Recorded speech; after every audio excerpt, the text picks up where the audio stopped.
So why did the Rebels abandon Crait?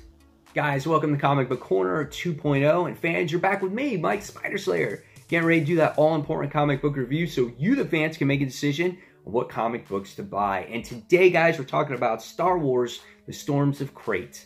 And this is a nice little one-shot that ties into The Last Jedi. Now, if you're not a fan of The Last Jedi, hey, the one thing you can sit there and say what's great about Star Wars, no matter what movie it is that the world building is great.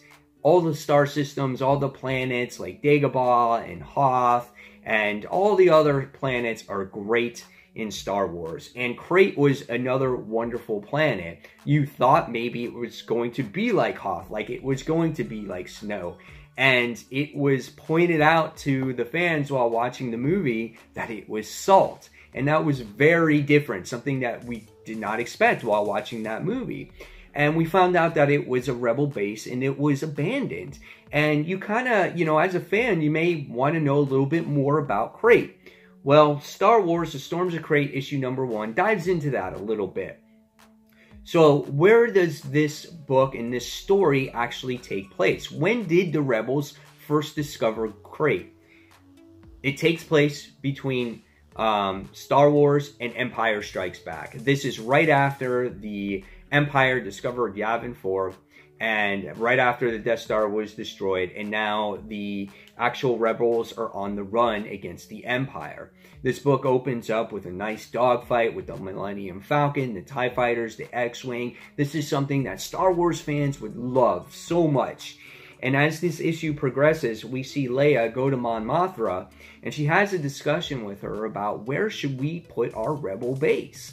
And she names a bunch of different systems, but Crait was the one that kind of lit Leia's face up, and she sat there and she says, my father knew someone that was in charge of Crait. No one goes out there. It's just this mining facility. It's abandoned over a labor dispute. And so she decides to go out there with Luke, Han, and Chewie. And so they make their way out there, and you get to see her meet that friend of her father's by the name of Trusk. And his name is Trusk Bermento.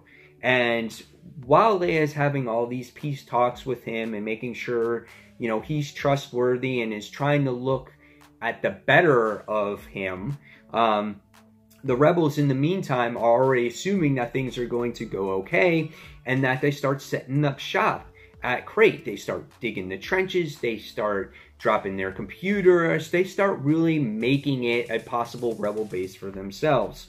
It's really good to see this or read this issue as well, as you get to see great relationship building between Han Solo and Leia, and good interactions with Luke and Leia as well.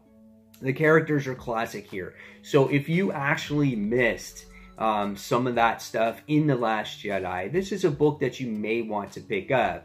The great thing about Star Wars is for years and years, even before all the other movies, we've always had these novels for the expanded universe, comic books, and things like that.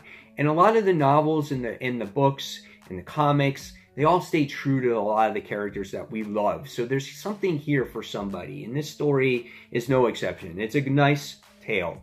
So as the issue progresses, we wind up seeing Leia talking to Trusk, and she finds out that she can't trust him. There are stormtroopers waiting in the wings for them to wait for all the Rebels to come to Crait, and then when the time was right, Trusk was going to send out the stormtroopers, and the Empire was going to pay a hefty price for all the Rebel Alliance. So what happens is the stormtroopers have been dispersed once Leia figures this out, and you get to see this big battle between Luke Skywalker with a lightsaber, which was really cool, and a stormtrooper general who has a lightsaber as well, which was really nice. And you get to see cool speeder bike action, all kinds of great stuff in here.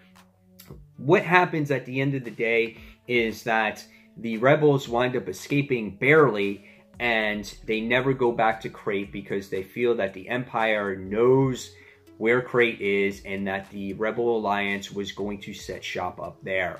And basically, that's how the issue ends. And later on, we find out that their base of operations winds up becoming Hoth. So, what did I think about this book? Like I said earlier, guys, if you're a Star Wars fan and you want to know about Crait, this is the story of Crait. And I quite enjoyed it. If you don't want to know any more about it, and I told you enough about it, well, there you have it. But it makes it for a nice little tie-in to the movie, which I thought was a well-done scene, in my opinion, when it comes to the new Gorilla Walkers or whatever they were, and the whole Luke Skywalker scene. I thought that was really nice, and it was a cool, you know, set up there for the end of the movie. So guys, in the comments below, tell me what you thought, again, of Last Jedi, if you liked it, if you read this comic, if you liked it as well. Did you feel that this was necessary, or was this just a money grab from Marvel to trying to capitalize on The Last Jedi? So again, guys, thank you so much for watching. If you haven't subscribed to my channel, subscribe now. Give a like to this video. And as always, fans, thank you for watching Comic Book Corner 2.0. Take care, fans. Bye.